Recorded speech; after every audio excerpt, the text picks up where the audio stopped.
الرجيم بسم الله الرحمن الرحيم الحمد لله رب العالمين وبه نستعين الصلاة والسلام على سيد العرب والعجم مولانا ومولى الثقلين جد الحسن والحسين المكي المدني القرشي الهاشمي مولانا أبي القاسم محمد اللهم صل على محمد وآل محمد وعلى آله الطيبين الطاهرين المعصومين المنتخبين المنتجبين من الآن إلى قيام يوم الدين أما بعد فقد قال سبحانه وتعالى في القرآن الكريم بسم الله الرحمن الرحيم إن الدين عند الله الإسلام صلوات اللهم صل على محمد وآل محمد عزیزان گرامی بالخط بزرگان محترم بزرگان ملت، آپ حضرات کی خدمت بابرکت میں سورہ آل عمران کی ایک آیت کے ابتدائی جز کو بیان کیا گیا، جو بہت ہی مشہور و معروف ہے، اور آپ کے اذہان عالیہ میں یہ آیت کا جز موجود ہے، جس میں اللہ ارشاد فرما رہا ہے ان الدین عند اللہ الاسلام، اللہ کے نزدیک جو دین ہے وہ دین اسلام ہے۔ عزیزو، آپ کی خدمت بابرکت میں ان 4 مجالس میں اسی آیت کے ذیل میں گفتگو رہے گی، اور اسی آیت کے ذیل میں کچھ معروضات آپ کی خدمت میں پیش کیے جائیں گے، تو آہستہ آہستہ ہم اپنی منزل کی طرف بڑھتے چلے جائیں گے جیسا کہ ہمارا طریقہ کار رہتا ہے۔ تو ارشاد پروردگار ہے ان الدین عند اللہ الاسلام، اللہ کے نزدیک جو دین ہے وہ دین اسلام ہے۔ تو یہ جو دین اسلام ہے، تو اس میں دیکھیے 2 لفظ جو ہے وہ استعمال ہوئی ہیں، ایک لفظ دین استعمال ہوا ہے اور ایک لفظ اسلام استعمال ہوا ہے۔ باقی تو انا جو ہے وہ حرف ہے، اندہ بھی جو ہے کیا ہے وہ ظرف کے معنی میں جو ہے وہ آتا ہے عربی گرامر میں۔ تو ان الدین عند اللہ الاسلام 4 لفظ ایسے ہی استعمال اس میں کیے گئے۔ تو انا جہاں بھی عربی میں استعمال ہوتا ہے وہ تاکید کے لیے آتا ہے، یعنی بات کو گاڑھا کرنے کے لیے، اور اندہ جو ہے وہ ظرف کے معنی میں ہے، جیسے پاس کا جس کا ترجمہ ہم کرتے ہیں، یعنی کیا آپ کے پاس موبائل ہے، اندک یعنی آپ کے پاس، اندھی یعنی میرے پاس ہاں ہے، ایسے۔ تو یہ اندہ پاس کے معنی میں، لیکن یہ جو 2 لفظ ہیں دین اور اسلام، یہ دین اور اسلام کسے کہا جاتا ہے؟ آیا دونوں کے معنی ایک ہیں، دونوں کا مفہوم ایک جیسا ہے، یا اس کے اندر جو ہے کچھ فرق ہے؟ تھوڑی سی تشریح میں یہ چاہوں گا، اور اگر مومنین آ گئے تھوڑے سے اور بڑھے تو بات کو جو ہے اسی اعتبار سے جو ہے کیا وہ بڑھا لیا جائے گا، ورنہ حالات کے اعتبار سے جتنا بھی جو ہے ہوگا وقت کے اندر، لیکن مجلس وقت کے اندر ہی جو ہے کیا ہے وہ ختم ہوگی۔ تو دین اور اسلام کے دونوں کے معنی اور مفہوم ایک ہے، یا ان کے مفاہیم میں بھی جو ہے کیا ہے وہ فرق ہے؟ ابھی دیکھیے، ہم جو ہے اگر گفتگو کرتے ہیں، کسی سے پوچھتے ہیں کہ بھائی تمہارا جو ہے کیا ہے دین کیا ہے؟ اسلام۔ تو کچھ لوگ یا جو چھوٹے ہیں، بچے ہیں، یا جو ابھی اتنے جو ہے ان معنی اور مفاہیم تک نہیں پہنچے ہیں، وہ دونوں کے معنی کو کیا کر دیتے ہیں؟ مفہوم کو ایک جگہ کر دیتے ہیں، یعنی دونوں کا مفہوم اور معنی جو ہے وہ ایک ہے، نہیں، دین کے معنی الگ ہیں، اسلام کے معنی الگ ہیں۔ اب میں آپ کی خدمت میں عرض کرنے جا رہا ہوں کہ دین، اگر ہم اس دین کو لغت میں تلاش کرنے جائیں، ڈکشنری میں تلاش کرنے جائیں اس کے معنی کو، تو اس دین کے معنی ہمیں ڈکشنری اور لغت میں بدلے کے ملیں گے۔ بدلہ، دین کے معنی کیا ہے؟ دین کے معنی کیا ہے؟ معاوضہ۔ دین کے معنی کیا ہے؟ جزا۔ یہ جو ہے معنی ہم کو کہاں ملیں گے؟ ہاں لغوی معنی، جسے کہہ لیجیے آپ لغوی معنی دین کے یہ ہیں کہ دین کا معنی ہے بدلے کے، یعنی بدلہ، معاوضہ، یہ اس کے معنی جو ہے، یا جزا کہہ لیجیے آپ، یہی معنی جو ہے کیا ہے، اس کو آپ جہاں بھی دیکھیں گے یہ آپ کو معنی مل جائیں گے۔ اچھا یہ بات میں اور واضح کر دوں گا جب آپ کی خدمت میں قرآن کی آیت پڑھوں گا ابھی، کیا معنی ہوئے دین کے ڈکشنری اور لغت کے اندر؟ بدلہ، جزا، معاوضہ۔ اس معنی پر قرآن کی ایک آیت بھی دلالت کرتی ہے جسے ہم اور آپ روز تلاوت کرتے ہیں، اور ماشاءاللہ سے آپ کو اور ہمیں یاد ہے۔ کیوں؟ وہ اس جو ہے سورے کی آیت ہے کہ جس سورے کو پڑھے بغیر جو ہے کیا نماز نہیں ہے۔ کون سا سورہ ہے وہ ہے سورہ فاتحہ، سورہ الحمد ہے، لا صلاۃ الا بالفاتحہ، نماز ہے ہی نہیں مگر کس کے ذریعے سے؟ سورہ حمد کے ذریعے سے۔ اگر آپ نے نماز میں سورہ حمد نہیں پڑھا تو نماز نہیں ہے۔ تو ہم نے کیا کہا کہ دین کے معنی کیا ہیں؟ بدلے کے ہیں، جزا کے ہیں، معاوضے کے ہیں۔ اسی قرآن میں اسی جو ہے کیا سورے میں ایک آیت کیا آتی ہے جس کو ہم پڑھتے ہیں بسم اللہ الرحمن الرحیم، الحمدللہ رب العالمین الرحمن الرحیم مالک یوم الدین۔ مالک یوم الدین، مالک کے کیا معنی ہے؟ مالک یعنی جس کی ملکیت میں ہو، یوم کے معنی جو ہے کیا ہے؟ دن کے معنی میں۔ اب دین کے معنی کیا ہوئے؟ اب ہم کیا ترجمہ کرتے ہیں؟ اگر ہم قرآن میں جاتے ہیں اور ترجمہ دیکھتے ہیں، کیا ترجمہ اس کا ملے گا؟ یعنی بسم اللہ الرحمن الرحیم الحمدللہ رب العالمین، تمام تعریفیں اس اللہ کے لیے ہیں جو کیا ہے؟ عالمین کا پروردگار ہے، اور رحمان الرحیم جو رحمان بھی ہے اور رحیم بھی ہے، مالک یوم الدین جو روز جزا کا مالک ہے۔ اب یہ جزا کا معنی کہاں سے آ گئے؟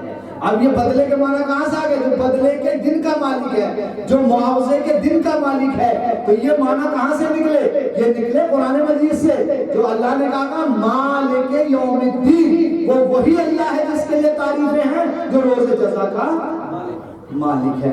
تو دین کے معنی یہاں تک جو لغوی معنی ہے وہ ہمارے جو کیا ہو گئے؟ واضح ہو گئے کہ دین کے معنی کیا نکلے؟ دین کے معنی نکلے بدلے کے، جزا کے، معاوضے کے معنی میں جو ہے کیا لفظ دین۔ یہاں تک ایک بات جو ہے کیا وہ ہماری ماشاءاللہ سے تمام۔ اب تھوڑا سا اور آگے بڑھیں۔ اب یہی دین، یہ جو لفظ دین ہے، یہی جو دین ہے، اس کے اصطلاح علم کلام میں کیا معنی ہے؟ ذرا سی تھوڑی سی توجہ چاہوں گا میں یہاں۔ ابھی تک تو بات جو ہے سطحی تھی، کوئی زیادہ اتنی گہری نہیں تھی، تھوڑی سی جو ہے دقت میں آپ کی چاہتا ہوں، اور خصوصاً جو میرے بچے بیٹھے ہیں ذرا ان کی توجہات زیادہ چاہتا ہوں۔ اب اصطلاح علم کلام، علم کلام کا مطلب یہ ہے کہ عقائد کی جہاں بحثیں ہوتی ہیں، عقیدوں کے بارے میں جہاں بات چلتی ہے اسے علم کلام کہا جاتا ہے۔ علم کلام میں اس کی کیا تعریف ہے؟ اس لفظ دین کی علم کلام میں کیا تعریف ہے؟ دیکھیں تعریف تو بڑی لمبی چوڑی ہے، اور جس کو ابھی میں حوالہ بھی دے رہا ہوں، اور یہ مجلسیں جو اب ایسے ہوتی ہیں جو ماشاءاللہ سے لائیو بھی چل رہی ہیں، اس میں جو ہے آغا مصباح یزدی ہیں ایران کی، ان کی ایک کتاب ہے آموزش عقائد، انہوں نے جو میں نے لغت میں معنی کیے وہ بھی انہوں نے اپنی کتاب میں لکھے ہیں، اور یہ معنی بھی جو ہے کیا ہے وہ اپنی کتاب میں، جس کا میں خلاصہ آپ کی خدمت میں رکھوں گا کہ دین کے معنی اصطلاح علم کلام میں کیا ہے۔ یعنی علماء علم کلام، یعنی وہ علماء جو عقائد کی بحثیں کرتے ہیں، جو توحید کی بحث کرتے ہیں، جو عدل کی بحث کرتے ہیں، جو نبوت کی بحث کرتے ہیں، جو امامت کی بحث کرتے ہیں، جو قیامت کی بحث کرتے ہیں، جن پر جو ہے وہ دلیلیں قائم کرتے ہیں، یہ علماء جو علم کلام کے عالم ہیں، ان علماء نے اس کی تعریف کیا لکھی ہے؟ بس مختصر لفظ میں، تاکہ جو بالکل آپ کی خدمت میں دین اور اسلام کے معنی واضح ہو جائیں گے۔ وہ لکھتے ہیں کہ دین کے معنی یہ ہیں کہ کسی پیدا کرنے والے کا اعتقاد رکھنا، یعنی اس دنیا کے، یہ میں مختصر لفظوں میں خلاصے کے طور پہ پیش کروں، اس کو پوری ڈیٹیل میں نہیں جاؤں گا۔ کیا کہا انہوں نے کہ اس دنیا کے پیدا کرنے والے کا اعتقاد رکھنا۔ اگر اب یہ تعریف آپ کے ذہنوں میں آ گئی کہ کسی پیدا کرنے والے کا اعتقاد رکھنا، تو اب یہ بتائیے آپ مجھے کہ اس دین کے لفظ کا مفہوم کتنا بڑا ہوا؟ یہ تو بہت بڑا مفہوم ہو گیا نا، کہ کسی پیدا کرنے والے کا کیا کرنا؟ اعتقاد رکھنا، یعنی اس کا مطلب یہ ہے کہ دین کے جو مفہوم کا دائرہ ہے وہ ایک وسیع دائرہ ہے۔ ابھی میں اس کو بھی واضح کر دوں آپ کی خدمت میں کہ وہ وسیع دائرہ کیسے، وہ وسیع دائرہ ایسے ہے کہ مثلا کیا ہے دین کی تعریف، اگر علم کلام میں دیکھیں کیا تعریف ہوئی دین کی؟ نہیں، علم کلام میں وہ تو لغت کے معنی ختم ہو گئے۔ میں پھر تکرار کروں تاکہ مزہ آئے گا آپ کو نا، ایسا نہیں ہے کہ میں موضوع کو خشک بھی نہیں چھوڑوں گا عدیل بھائی، میں موضوع کو تر بھی رکھوں گا اپنے ساتھ ساتھ اور ایسے بھی رکھوں گا، ایسا نہیں کہ میں خشک چھوڑ دوں اسے۔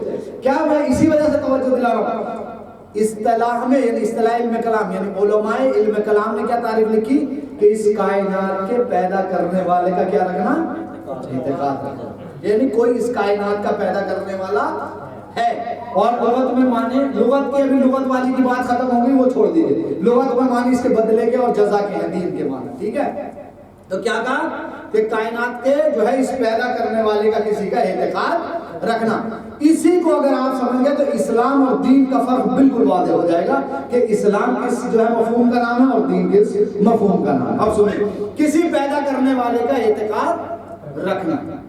اب آپ ذرا مجھے یہ بتائیے کہ جو لوگ یہ کہتے ہیں کہ دین کے معنی بھی یہی ہیں اور اسلام کے معنی بھی ایک ہی ہیں، دونوں کے معنی، تو یہ تعریف جو ہے کیا ہے، یہ ایک معنی کو بیان نہیں کر رہی۔ کیوں نہیں بیان کرے؟ اس لیے کہ علم کلام کے علماء کہتے ہیں کہ دین اسے کہتے ہیں کہ کسی پیدا کرنے والے، کسی ایک پیدا کرنے والے کا اعتقاد رکھنا۔ اب ذرا سا میرے ساتھ آئیے اور ذرا سی توجہ کیجئے، کیا صرف مسلمان ہی کسی ایک کے پیدا کرنے والے کا اعتقاد رکھتے ہیں، مسلمانوں کے علاوہ بھی کوئی ہے؟ یعنی صرف مسلمانوں کا عقیدہ نہیں ہے نا؟ جب مسلمانوں کا عقیدہ نہیں ہے تو اس کا مطلب کیا ہوا کہ اسلام اور دین ایک مفہوم کا نام نہیں ہے۔ بات شاید میں نے پہنچا دیا آپ تک اپنی، کہ جب اگر مسلمان ہی عقیدہ رکھیں کہ اس کائنات کا پیدا کرنے والا کوئی ایک ہے تو اس کا مطلب دین اور اسلام ایک ہی چیز ہے۔ لیکن اگر مسلمانوں کے علاوہ بھی کوئی عقیدہ رکھتا ہے کہ اس کا جو ہے پیدا کرنے والا کوئی اور ہے تو سمجھ میں یہ بات آتی ہے کہ دین کا مفہوم الگ ہے اور اسلام کا مفہوم الگ ہے۔ کیوں؟ اس لیے کہ ہم نے دیکھا ہے، آپ نے بھی پاکستان میں دیکھا ہوگا اور ملکوں میں دیکھا ہوگا، اگر عیسائی ہے وہ بھی یہ عقیدہ رکھتا ہے کہ اس کائنات کا پیدا کرنے والا ایک ہے، یہودی ہے وہ بھی یہ عقیدہ رکھتا ہے کہ اس جو ہے کیا ہے کائنات کا پیدا کرنے والا جو ہے کیا کوئی ہے۔ ایک ہمارے یہاں ہندو ہے، وہ 70 جو ہے کہ اگر مورتیوں کو بھی پوچھتا ہے، لیکن آخر میں جو ایشور جو کرتا ہے وہ کہ یہ ایشور جو ہے سب کا جو ہے کیا ہے، وہ ایشور اللہ سب کا ایک جو کہتا تھا ایشور کے معنی وہ اسی پیدا کرنے والے کو لیتا، تو اس کا مطلب تو یہ ہو گیا کہ وہ بھی مسلمان ہے؟ نہیں عزیزو، اب سمجھ میں شاید بات جو ہے میں آپ تک پہنچا دوں۔ تو مطلب کیا نکلا ہے اس تعریف سے؟ کیا مطلب نکلا اس تعریف سے؟ مطلب یہ نکلا کہ دین کا ایک وسیع مفہوم ہے، اس وسیع مفہوم کے اندر ایک چھوٹا مفہوم کا نام کیا ہے، وہ اسلام۔ ابھی میں ذرا بچوں کے لیے بات جو ہے کیا ہے وہ واضح کر دوں۔ واضح مثلا ایک چیز لیجیے آپ، حیوان، لفظ حیوان کو لیجیے، اس حیوان کے نیچے کتنے حیوانات آئیں گے؟ آپ کے حیوان، تو اس حیوان کے نیچے بھینس بھی آئے گی، گائے بھی آئے گی، بیل بھی آ جائے گا، ہرن بھی آ جائے گا، کتا بھی آ جائے گا اور شیر بھی آ جائے گا، ٹائگر بھی، سارے آگے نا حیوان کے نیچے آگے نا اس حیوان کے مفہوم کے نیچے۔ یعنی اس کا مطلب یہ ہوا کہ لفظ حیوان جو ہے ایک بڑا مفہوم ہے، اس کے اندر جو ہے کیا ہے بہت سے جانور آ رہے ہیں۔ یہاں تک بات ہو رہی بات ہے؟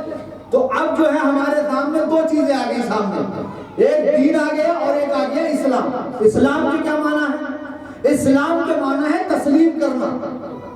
اسلام کے لغوی معنی تو یہی ہے نا، تسلیم کرنے کے معنی ہے، یعنی سر کو جو ہے خم کرنے کے معنی جو ہے کیا ہے وہ اسلام ہے۔ تو مطلب یہ نکلا کہ دین ایک بڑے مفہوم کا نام ہے، اسلام اس سے چھوٹے مفہوم کا نام ہے۔ اس لیے کہ ادیان، دیکھیں ایک بحث آتی ہے علم کلام میں ادیان کی، یعنی مختلف ادیان، یعنی بہت سارے دین ہیں، تو دین بہت سارے، عیسائی، یہودی، ہندو، بدھسٹ، کرسچن، یہ سارے کیا ہیں؟ یہ سب ادیان ہیں۔ اب اس میں سوال یہ بھی ہوتا ہے کہ کچھ ادیان الہی ہیں، کچھ ادیان الہی نہیں ہے۔ یہ ایک الگ سخت بحث ہے، اس کی طرف ہمیں جو ہے نہیں جانا۔ مجھے آپ کی خدمت میں یہ دو معنی جو ہے ظاہر کر رہے ہیں اور آپ ضرور محسوس ہونے والے۔ اب دین کا مفہوم بڑا ہو گیا، کسی پیدا کرنے والے کا اعتقاد، تو صرف مسلمان اس کا اعتقاد نہیں رکھتے، بلکہ اور بھی ہیں جو اس بات کا اعتقاد رکھتے ہیں کہ دین کا جو ہے کیا اس دنیا کا پیدا کرنے والا کوئی ہے۔ تو اس کا مطلب یہ ہوا یہ ایک بڑا مفہوم ہے، بڑا دائرہ ہے ایک یہ دین کا، اس بڑے دائرے کے اندر ایک چھوٹا دائرہ ہے کائے کا؟ اسلام کا۔ اچھا تھوڑا سا ایک منزل میں اور آگے لے لوں، اب اسلام کا دائرہ آ گیا نا، ایک چھوٹا دائرہ آ گیا، اس دائرے کے اندر ایک دائرہ اور بنتا ہے ایمان کا دائرہ۔ بنتا نہیں بنتا ہے؟ کیا سارے مسلمان مومن ہیں؟ بھائی ایمان کو سمجھانے کی کوئی ایسی کوئی ضرورت بھی نہیں ہے کہ میں ایمان کی تشبیہ آپ کی خدمت میں کرنے لگوں، یعنی جو ہے کیا سارے مسلمان، ہماری اصطلاح میں ایمان کیا ہے؟ ہم تو یہ سمجھتے ہیں ایمان پہ مومن ہے۔ مومن کسے کہہ رہے ہیں ہم؟ جو ولایت علی کا اقرار کرا اسے تو مومن کہتے ہیں ہم، ہماری تو اصطلاح یہ ہے کہ جو ولایت علی کا اقرار کرا وہ مومن۔ تو اس کا مطلب کیا ہوا کہ سارے مسلمان مومن نہیں ہیں۔ اس اسلام کے دائرے میں بھی ایک چھوٹا دائرہ ہے۔ اب اسے میں یہ جو میرے سامنے 4-5 بچے بیٹھے اس کو اور واضح کر دوں تاکہ جو ہے بھاری پڑے نہ ہو جائے بات۔ مثال کے طور پر آپ مانیں ایک دائرہ پاکستان کا ہے، پاکستان کے اندر جو ہے بھائی سب سے زیادہ مشہور جو مجھے زبان پہ میرے کراچی مان لی، یا مطلب جو ہے ہمارے ریاض بھائی کا جو ہے گاؤں جو ہے کیا مطلب سیالکوٹ مان لی ہے، ٹھیک ہے یہ ہے۔ مان لو آپ مان لو کراچی کو لے لیا، یہ کس کے اندر ہے؟ پاکستان میں۔ اس کراچی میں جو ہے کیا ہے ایک محلہ ہے مثلا گلشن، کیوں سلیم بھائی ہے؟ ویسے تو محلے مجھے بہت سارے یاد ہیں، یہ سلیم بھائی کو پتا ہے مجھے بہت سارے یاد ہیں، لیکن میں اس وقت ایک کا ہی لے رہا ہوں، مطلب گلشن۔ تو یہ کہاں ہے؟ کراچی میں ہے نا، ٹھیک ہے صحیح ہے نا؟ اب آپ مجھے یہ بتائیے کہ جو انسان پاکستان میں داخل ہو گیا تو کیا وہ کراچی میں داخل ہو گیا؟ نہیں۔ اور جو انسان کراچی میں چلا گیا وہ گلشن میں چلا گیا؟ نہیں جائے گا نا، نہیں جائے گا نا، یہ بالکل پکا ہے نا، ہاں فائنل۔ تو اس کا مطلب کیا ہوا کہ اگر کوئی انسان کراچی ہے پاکستان گیا ہے تو ضروری نہیں وہ کراچی بھی گیا ہو، اور جو کراچی گیا ہے اس کے لیے ضروری نہیں کہ وہ گلشن بھی گیا ہو سکتا ہے کسی اور محلے میں گیا ہو، انچولی گیا ہو، خراسان گیا ہو، در بطور پہ جائے امام بارگاہ وہاں گیا ہو، کھارادار گیا ہو، یہ جتنی بھی جگہیں ہیں ساری یہ تو سب یاد ہے نا، ہمیں بھی یاد ہے، آپ کو بھی یاد ہے، یہاں گیا ہو ہے نہیں؟ یعنی اس کا مطلب کیا ہوا؟ اب ذرا سا توجہ کیجئے میرے ساتھ، جو انسان پاکستان گیا ضروری نہیں کہ وہ کراچی گیا ہو، جو کراچی گیا ہے اب ضروری نہیں ہے کہ وہ کیا ہے گلشن میں گیا ہو، یعنی جو ہے وہاں ہی گیا ہو۔ لیکن اگر اس کا ہم برعکس کریں گے، جو انسان گلشن میں گیا ہے اس کے لیے کیا ضروری ہے؟ پہلے کہاں جائے گا؟ وہ کراچی جائے گا۔ کراچی جو گیا ہے اس کے لیے ضروری کیا ہے؟ وہ کہاں جائے گا؟ اسے کہاں جانا پڑے گا؟ بات سمجھ میں آ رہی ہے نا؟ اگر جو انسان پاکستان گیا ہے اس کے لیے ضروری نہیں کہ وہ کراچی بھی جائے، جو کراچی گیا اس کے لیے ضروری نہیں کہ وہ گلشن بھی جائے، لیکن اگر اس ترتیب کو آپ الٹیں گے کہ جو گلشن محلے میں گیا ہے اس کے لیے ضروری ہے کہ وہ پہلے کراچی جائے، اور جو کراچی جانا چاہتا ہے اس کے لیے ضروری کیا ہے؟ پہلے پاکستان جائے۔ اب اس سے زیادہ میں وضاحت اپنے مطلب کی نہیں کر سکتا، تو اب سنیے عزیزوں، دائرے بنے، مفہوم بنے ہمارے پاس تین، ایک تو دین کا مفہوم بن گیا، ایک اسلام کا مفہوم بن گیا، ایک ایمان کا مفہوم بن گیا۔ دین کا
دین ایک الگ مفہوم کا نام ہے، اسلام جو ہے کیا ہے وہ ایک الگ مفہوم کا نام ہے، اور ایمان جو ہے وہ ایک الگ مفہوم کا نام ہے۔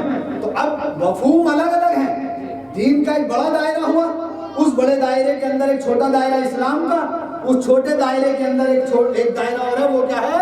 ایمان کا دائرہ، ٹھیک ہے نا؟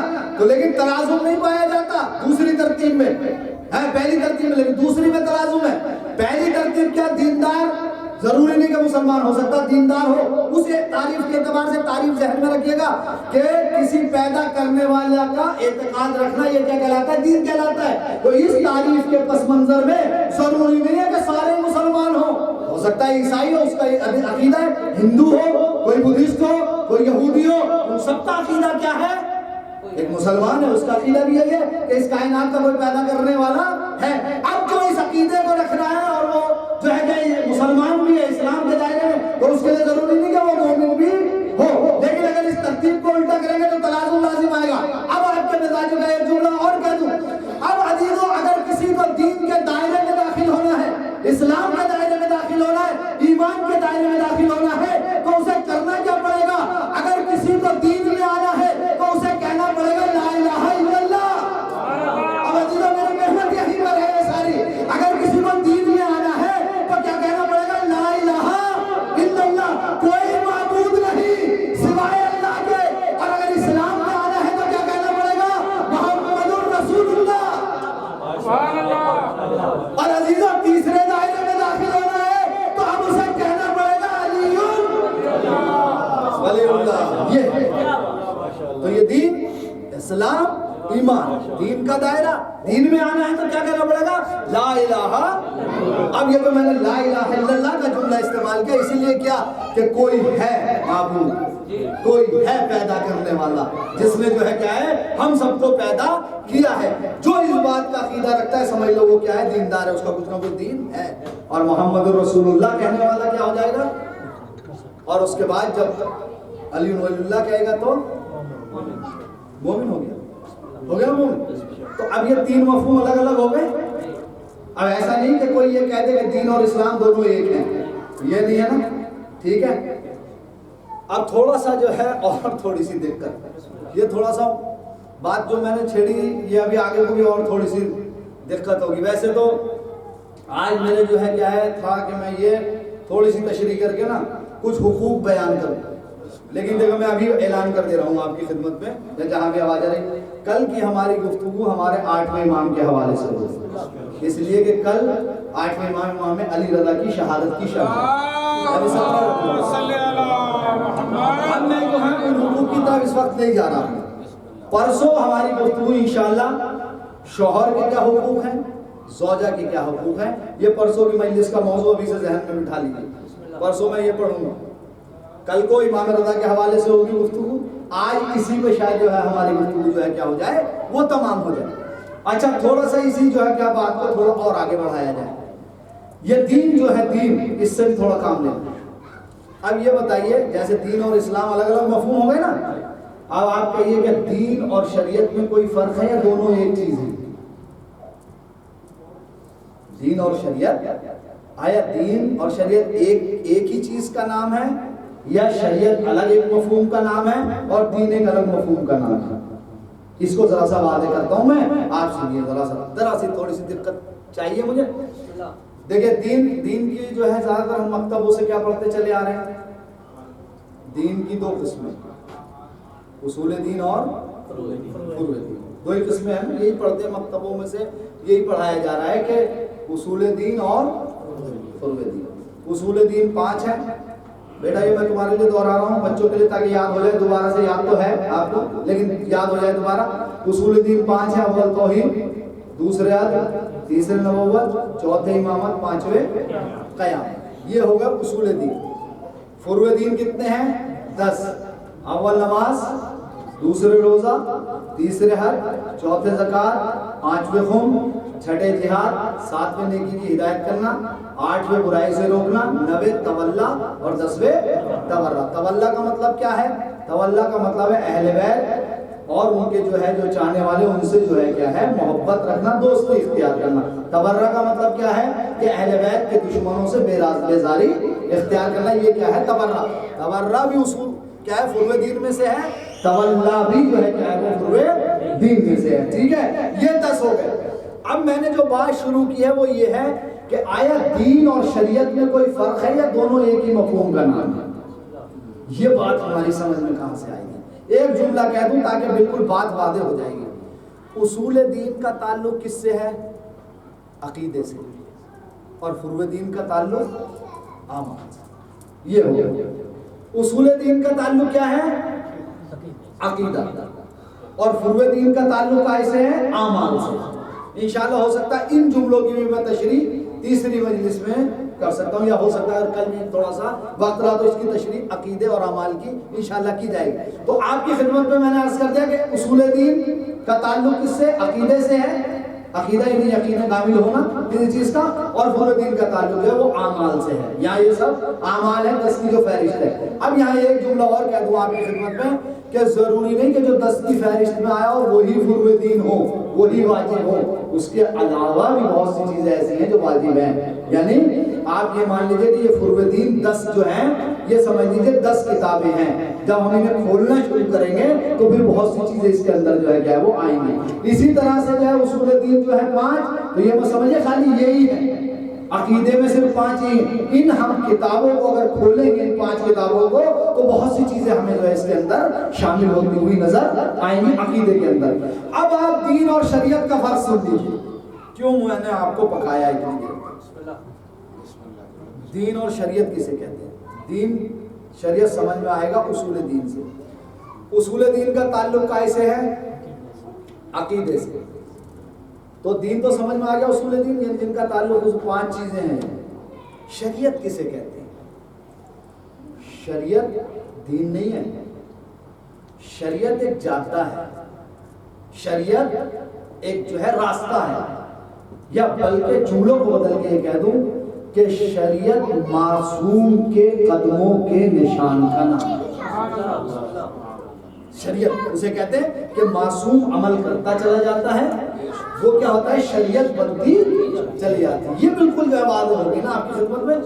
تو آیا یہ شریعت اور دین دونوں ایک ہیں یا الگ الگ ہیں؟ دونوں ایک نہیں عزیزو، الگ الگ ہے. اب سنیے کیسے الگ الگ ہے. شریعت سمجھ گئے؟ شریعت جادہ، راستہ، یا سیدھے الفاظوں میں معصوم کے قدموں کے نشان کو کیا کہتے ہیں؟ شریعت. معصوم عمل کرتا ہے اور شریعت جو ہے کیا ہے وہ بنتی ہے. یہی تو شریعت ہے نا؟ صحیح ہے. تو اب یہ الگ ہے یا دونوں کا معنی ایک ہے؟ نہیں عزیزو، الگ ہے. کیسے سمجھ میں آئے گی یہ بات؟ اب اگر آپ میرے ساتھ ہیں تو یہ جملہ سنیے گا. دیکھیے عزیزو، آدم سے لے کر خاتم تک، ہمارے حضور تک دین نہیں بدلا ہے، شریعتیں بدلی ہیں. بھائی عزیزو ذرا سی توجہ کیجئے. دیکھیے تھوڑی حوصلہ افزائی آپ کو میری کرنی پڑے گی. کیا ہے؟ جناب آدم سے لے کر ہمارے حضور تک دین نہیں بدلا. کیا بدلا ہے؟ شریعتیں بدلی ہیں. دین نہیں بدلا. پھر دوہرا دوں، شریعتیں بدلی ہیں. دین کیا ہے؟ اصول دین ہے کیا؟ اصول دین ہے 5. آدم سے لے کر خاتم تک دین. پہلا اصول کیا ہے دین کا؟ توحید. دوسرا کیا ہے؟ عدل. تیسرا کیا ہے؟ نبوت. چوتھا کیا ہے؟ امامت. پانچواں کیا ہے؟ قیامت. توحید ہی میں سے عدل نکلتا ہے اور امامت کا درجہ نبوت کے بعد آتا ہے. تو اب اساسی کیا ہو گئے؟ اب ہمیں 3 چیزیں اساسی: توحید، نبوت اور قیامت. یہ ہو گئی اساسی. نبوت ہی میں سے کیا ہے؟ امامت. جب نبوت کا سلسلہ بند ہوا تو امامت کا سلسلہ شروع ہوا. اور توحید ہی جو ہے کیا ہے؟ اصل بنیاد ہے. اسی سے عدل ہے، اسی سے رازق ہے، اسی سے خالق ہے. ساری چیزیں جو ہے وہاں آ کر لے کیا ہو جائیں گی؟ سمٹ جائیں گی. تو اب سنیے دین اور شریعت میں کیا فرق ہے. جملہ پھر آپ کی خدمت میں آپ کی سماعتوں کے حوالے کر دوں. دین نہیں بدلا، شریعتیں بدلی ہیں. جناب آدم سے لے کر خاتم تک دین نہیں بدلا. کیسے نہیں بدلا؟ جناب آدم آئے، انہوں نے کہا اللہ ایک، توحید کا پرچار کیا. ہمارے حضور آئے، انہوں نے کیا کہا؟ اللہ ایک. جناب آدم آئے، انہوں نے کیا کہا؟ کہ میں اس کا نبی. ہمارے حضور نے کیا کہا؟ جناب آدم آئے، انہوں نے کیا کہا؟ قیامت آئے گی. ہمارے حضور نے کیا کہا؟ جناب نوح کو لے لیجئے. دین سمجھے، دین نہیں بدلا ہے، شریعتیں بدلی ہے. ہمارے حضور نے کہا اللہ جناب نور نے کہا میں اس کا نمائندہ، میں اس کا ہادی برار، میں اس کا جو ہے کیا ہے نبی ہوں۔ ہمارے حضور نے کیا کہا میں بھی جو ہے کیا اس کا نبی ہوں۔ اور جو ہے دوسرے جناب ابراہیم کو لے لیے، اسماعیل کو لے لیے، موسیٰ، عیسیٰ، ذوالقرنین، یوسف، یعقوب، یونس، جتنے بھی نبی ہیں سب نے کیا کہا کہ اللہ ہے میں اس کا نمائندہ اور قیامت جو ہے کیا ہے وہ آئے گی۔ ہمارے حضور نے بھی یہی پرچار کیا کہ اللہ ہے میں اس کا نبی اور قیامت کیا ہوگی آگی۔ تو بات سمجھ میں آ گئی نا کہ جناب آدم سے لے کر خاتم تک دین نہیں بدلا ہے، شریعتیں بدلی ہے۔ کیسے بدلی؟ آدم کی شریعت میں کچھ اور تھا، ذرا سا توجہ کیجیے، آدم کی شریعت کچھ اور تھی، نوح کی شریعت میں کچھ اور تھا، ابراہیم کی شریعت میں کچھ اور تھا، موسیٰ کی شریعت میں کچھ اور تھا، ہمارے حضور کی شریعت میں تو بات سمجھ میں آ گئی نا۔ یعنی دین اور شریعت ایک جیسا نہیں ہے، دین الگ مفہوم ہے، شریعت الگ مفہوم ہے۔ اب عزیزو آپ اگر سمجھ گئے اور آپ تک میری بات پہنچ گئی تو شاید آپ خاموش نہ رہ سکے۔ یعنی دین نہیں بدلا، شریعتیں بدلتی گئی، دین نہیں بدلا، شریعتیں بدلتی گئی۔ اس کا مطلب یہ ہوگا دین الگ، شریعت جو ہے کیا ہے وہ الگ ہے۔ دین آدم سے لے کے خاتم تک نہیں بدلا، بلکہ کیا ہوا شریعتیں بدلتی گئی۔ اب اندازہ لگا لیجیے آپ کہ شریعت اور دین ایک مفہوم کا نام ہوتا، اگر دونوں ایک جیسے ہوتے تو غدیر میں آیت نازل کیسے ہوتی؟ الیوم اکملت لکم شریعتکم، آج ہم نے تمہاری شریعت کو کامل کر دیا۔ عزیزو شریعت کا ذکر نہیں ہے بلکہ اللہ نے کیا کہا الیوم اکملت لکم دینکم، آج ہم نے تمہارا دین مکمل کر دیا۔ تو شریعت الگ مفہوم ہے، دین الگ مفہوم ہے۔ اب یہیں سے بات کو آگے بڑھا لیجئے کہ آخر ایسا غدیر میں ہوا کیا تھا کہ جو آدم سے لے کر ابھی تک دین ہی مکمل نہیں ہو رہا تھا؟ آخر تھا کیا ایسا جو جناب آدم سے لے کر اور ابھی تک خاتم تک دین ہی مکمل نہیں ہو رہا؟ جناب آدم نے اپنی پوری زندگی لگا دی، جناب نوح نے کتنی مصیبتیں اٹھا لی، جناب ابراہیم کو آگ میں پھینک دیا گیا، ارے جناب ایوب پہ کتنی مصیبتیں ڈال دی گئی، ہر نبی پر کتنی اذیتیں اور جفا ہوئی، لیکن کہیں آیا ہی نہیں کہ ہم نے آج دین کو مکمل کر دیا، دین کو مکمل کر دیا، دین کو مکمل کر دیا۔ ایسا آخر جو ہے غدیر میں ہو کیا گیا کہ اللہ کو کہنا پڑا کہ آج دین مکمل ہو گیا، آج دین مکمل ہو گیا، آج دین مکمل ہو گیا۔ تو میں تو یہاں پر ایک ہی جملہ کہوں گا کہ ایسا زیادہ کچھ ہوا نہیں تھا، ہوا یہ تھا کہ لانے والے نے دین کو بچانے والے کے حوالے کر دیا۔ نعرے حیدری اور محمد آل محمد صلی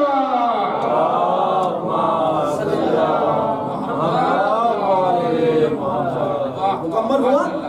تو عزیزوں بات یہ ہے، دین کا الگ معنی ہوا، شریعت سے الگ معنی ہے، دین کا ایک الگ مفہوم ہے، اسلام سے الگ مفہوم ہے، ایمان کا جو ہے کیا ہے ایک الگ مفہوم ہے۔ یہ نہیں کہ یہ سب ایک ہی ہے، سب جو ہے کیا ہے وہ الگ الگ ہیں۔ تو دین مکمل ہو گیا، اس یہ آیت ہی بتا رہی الیوم اکملت لکم، اگر شریعت اور دین ایک ہوتے تو ہو جاتا کہ آئے ہم نے تمہاری شریعت کو ہی مکمل کر دیا۔ عزیزو شریعت مکمل نہیں ہوئی تھی، دین مکمل ہوا تھا۔ جب اللہ کے رسول نے اعلان کر دیا امامت اور ولایت کا تو دین کیا ہو گیا مکمل ہو گیا۔ آخر ایسا جو ہے کیا غدیر میں تھا ہی کیا،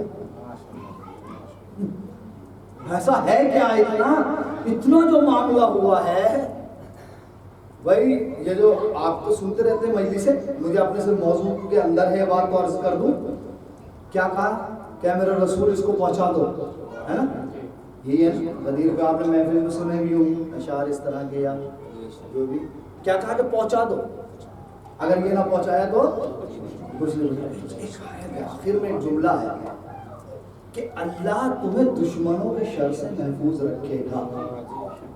کیا کرے گا؟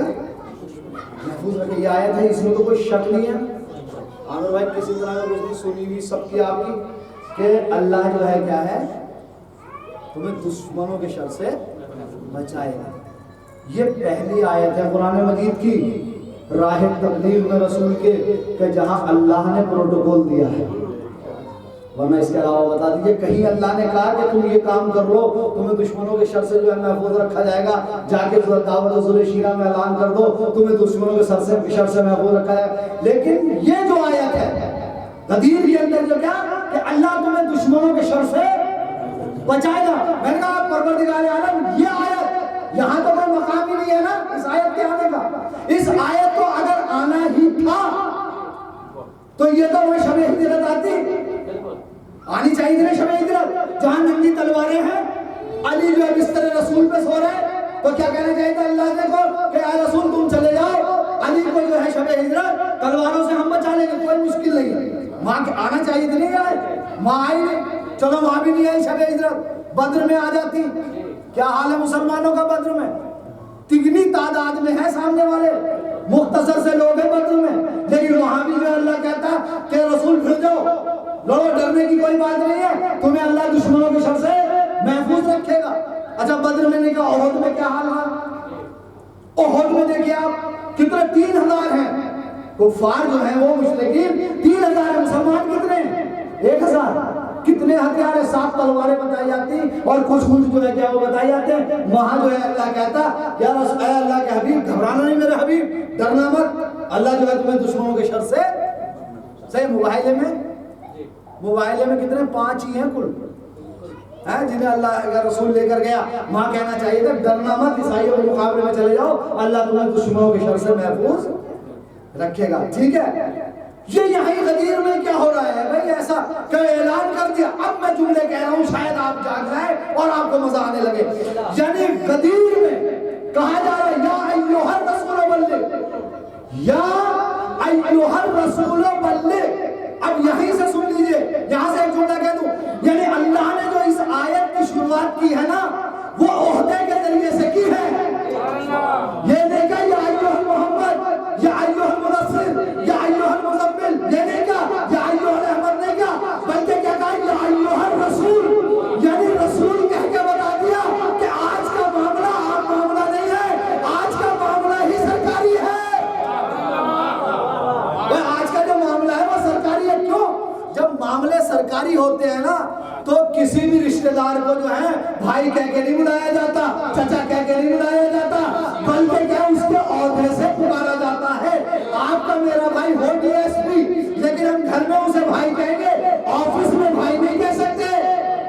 یا کہہ سکتا کوئی 3 اسٹار ہو 4 اسٹار ہو، ہم آفس میں اس کے جا کے نہیں کہیں گے بھائی میرا کام یہ کر دو، وہاں تو سر ہی کہنا پڑے گا، ڈی آئی جی صاحب میرا یہ کام کر دو۔ کیوں؟ اس لیے کہ معاملہ سرکاری ہے۔ تو اس آیت کی شروعات میں کیا بتا دیا کہ یہ جو معاملہ ہے یہ سرکاری معاملہ ہے۔ یا ایھا الرسول، یہ معاملہ کیا ہے؟ سرکاری۔ پہلے ہی آیت کے تیور بتا رہے کہ اسے عام معاملہ مت سمجھنا۔ اچھا آیت یہاں یہ آئی کیوں کہ اللہ تمہیں دشمنوں کے شر سے محفوظ رکھے؟ اور مقامات تھے وہاں جو ہے یہ آیت آ جاتی، میں نے گرا دی آپ کی خدمت میں۔ لیکن غدیر میں رسول کس کے ساتھ ہے؟ نہیں، غدیر میں کتنے لوگوں کے ساتھ ہے رسول؟ پہلے بتائیے۔ 1.25 لاکھ مجمع کے ساتھ ہے، اور یہ جو 1.25 لاکھ مسلمان ہیں نا یہ ایک اسٹار نہیں ہے، 3 اسٹار ہیں۔ ارے اس جملے کی شاید آپ قدر کر لیتے میرے، یہ ایک اسٹار نہیں ہے مسلمان، ریاض بھائی یہ 3 حاجی صاحب 3 اسٹار لے مل رہے۔ کتنے؟ 1.25 لاکھ میں پہلا اسٹار یہ ہے کہ سارے صحابی، سارے کیا ہیں؟ صحابی۔ ایک اسٹار میں ہے سارے مسلمان، تیسرا اسٹار کیا ہے؟ سارے حاجی، ہے یہ ہے سارے مسلمان، سارے صحابی، سارے حاجی۔ اے معبود وہاں رسول پہ خطرہ جہاں سارے مسلمان ہو۔ توجہ کیجئے، وہاں رسول پہ خطرہ جہاں سارے مسلمان، وہاں خطرہ جہاں سارے صحابی، اور وہاں خطرہ جہاں سارے حاجی۔ بھائی یہ تو سمجھ میں نہیں آ رہی نا بات؟ بھائی رسول تو مسلمانوں کے جرمٹ میں، رسول صحابیوں کے جرمٹ میں، رسول جو ہے کیا ہے اس ٹائم کیا ہے؟ حاجیوں کے جرمٹ میں ہے۔ یعنی جو سارے مسلمان، سارے صحابی، سارے حاجی، اللہ کے رسول میں خطرہ کس طرح کا ہو سکتا ہے؟ تو شاید آواز غدیر آئی کہ سنو، اہمیت غدیر کو پہچانو اور غدیر کی عظمت کو سنو۔ اب اللہ کہتا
سے محفوظ رکھے گا. تو سمجھ میں آئی ہے اہمیت؟ یعنی جو سب سے بڑا ہے اسے ہی کہہ دیا کہ یہ نہ پہنچایا تو پھر ہم جیسوں کی اوقات کیا ہے. تو سمجھ میں آ جانا چاہیے ہم جیسوں کی بھی کہ اگر ولایت کو نہ پڑھا گیا تو کچھ بھی نہیں پڑھا. پھر پڑھائی کا تو اساس ہے نا ہمارا. ان الدین عند اللہ الاسلام. اللہ کے نزدیک جو دین ہے وہ کون سا دین ہے؟ دین اسلام ہے نا. ٹھیک. یہی اسلام جو ہے کیا ہے ہمیں بہت سی چیزیں سکھاتا ہے. یہی اللہ کا رسول جو یہ دین لے کر آیا دین اسلام وہ بہت سی چیزیں سکھاتا ہے. ایک حدیث ہے اللہ کے رسول کی النظافۃ من الایمان. صفائی جو ہے وہ کائے کی ایمان کا جز ہے. کائے کا جز ہے؟ اسلام کا بھی نہیں ایمان کا جز ہے. اگر ہم مسلمان ہیں تو ہمیں اس حدیث کو لے لینا چاہیے اپنے جو ہے کیا ہے زندگی میں شامل کر لینا چاہیے. اور سرزمین جاپان پر تو اسے شامل کرنے میں کوئی مشکل نہیں. نظافت من الایمان. صفائی جو ہے کیا ہے وہ ایمان میں سے. شاید ہمارے پاس ایمان نہیں ہے ان لوگوں کے پاس زیادہ ایمان ہے. ہر جگہ جو ہے صفائی دیکھنے کو ملتی ہے لیکن مجلس کے بعد مجھے امام بارگاہ میں نہیں ملتی. مطلب آپ کو ذہن میں یہ نہ رہے کہ سلیم شاہ جی نے یا موحد نے کسی نے مجھ سے یہ بات کہی. میں خود اپنے تجربے پہ یہ بات کہہ رہا ہوں. یعنی میں نے جو دیکھتا ہوں مطلب کوئی چیز یہاں پڑی کوئی چیز یہاں پڑی اور جو ہے مثلا اس دن ہی مجلس ہوئی تھی تو میں نے دیکھا 2 گلاس جو وضو خانے میں پڑے تھے. تو یہ ہماری سب کی ذمہ داری ہے. نظافت من الایمان. ایمان کی علامت ہے نا نظافت. صفائی ایمان کی علامت ہے. تو یہ تو خیر اللہ کا گھر ہے مسجد ہے امام کا گھر ہے تو اسے تو ہمیں خود ہی جو ہے کیا ہے خیال رکھنا چاہیے اس کی صفائی میں. کبھی کبھی ایسا ہوتا ہے کہ ہم جو باہر کی طرف جاتے ہیں شام کے ٹائم دیکھتے ہیں تو وہاں جو ہے کیا سگریٹ کے جو ہے کیا ٹوٹکے وغیرہ جو ہوتے ہیں چھوٹے چھوٹے ٹکڑے پڑے ہوتے ہیں. تو اگر ہم سگریٹ پیتے بھی ہیں یا گٹکا بھی کھاتے ہیں یا کچھ ہے تو ہم اتنا تو کر سکتے ہیں کہ وہاں جو جگہ بنی ہوئی ہے اس میں ہم اسے ڈال دیں تاکہ اگر کوئی اجنبی آئے. کیونکہ یہاں سن تو یہ دیکھنے میں آتا ہے کہ حساس بہت ہے یہاں کی قوم نا. احساس بہت کرتے ہیں لوگ. تو وہ تو چھوٹی چھوٹی چیز پر احساس کرتے ہیں. تو جب ہمارے جو مرکزوں سے ہی صحیح پیغام نہیں جائے گا تو پھر ہم اپنی ذات سے کیا صحیح پیغام دے سکتے ہیں. دیکھنے میں اور سننے میں تو یہ آتا ہے کہ اگر ہم کسی جو ہے کیا ہے غیر سے اپنے کے علاوہ ملنے جاتے ہیں تو اپنا ٹیشو بھی جیب میں رکھ لیتے ہیں. سننے میں تو مجھے یہی آتا ہے. یہاں میرے تو کسی سے جانا آنا ہوتا نہیں ہے لیکن جب ہم جاتے ہیں تو ہم اسے پھینکتے نہیں ہیں اس کے آفس میں یا اس کی جگہ پہ جیب میں رکھتے ہیں. تو ذرا سا توجہ بس مجھے دلانی ہے آپ کو کہ جتنے بھی یا جو بھی سے سن رہے ہیں اس وقت مجلس میں آنے والے امام بارگاہ میں آنے والے تھوڑا سا جو ہے کیا صفائی کا جو ہے خیال رکھا جائے تاکہ جو ہے یہ ہماری جو مقدس جگہ ہے امام بارگاہ مسجد ہے وہ کیا رہے صاف ستھری رہے اور کسی کو کہنے کا یہ موقع جو ہے نہ ملے کہ وہاں گندگی پڑی تھی وہاں جو ہے. کیوں؟ اس لیے کہ نظافت ہماری پہچان ہے. انسان کی پہچان کراتی ہے صفائی. انسان کا صاف لباس جو ہے اس کی پہچان کراتا ہے. آپ بہترین لباس ہم پہن کے کہیں جائیں صاف ستھرا لباس تو انسان کی نگاہیں جو ہیں کیا ہے اس پر آ کر جو ہے کیا وہ ٹکتی ہیں. تو کچھ بھی چیز صاف ہو تو انسان کی جو ہے نگاہ ٹکے گی اور وہ اس کی تعریف جو ہے کیا وہ کرے بغیر نہیں رہے گا. تو ان الدین عند اللہ الاسلام. اللہ کے نزدیک جو دین ہے وہ دین اسلام ہے. اسی دین کی 2 قسم اصول دین اور اصول دین 5 اور فرع دین 10 ہے. انہی کو اگر کھولا جائے تو اسی میں سے بہت سی چیزیں جو ہے کیا وہ نکل کر آئیں. عزیزو یہی دین ہے. لیکن اس دین کے حوالے سے ایک جملہ اور کہہ دوں یہ جو دین ہے یہاں اس کی 2 قسمیں اور ہو سکتی ہیں. ندیل بھائی 2 قسمیں اور ہو سکتی ہیں. کیسے ہو سکتی ہیں؟ ایک حقیقی دین اور ایک تخلیقی دین. ایک وہ دین جو رسول لے کر آئے اور ایک وہ دین جو ہم نے بنا لیا.